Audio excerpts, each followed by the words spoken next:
காணாத கண்களில்லை, காணாமல் நாளது நகர்வதில்லை. கண்ணன் என்றாலும் கள்வன் என்றாலும் கருணை புரிவான் ஸ்ரீ கிருஷ்ண பகவான்.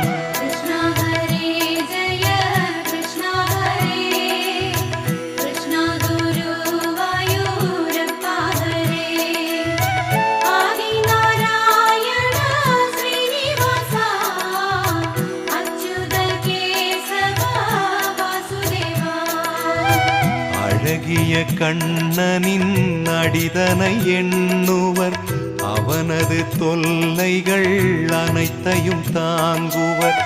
வெண்ணையை திருடிய கண்ணனின் லீலையை கண்டு ரசிப்பதே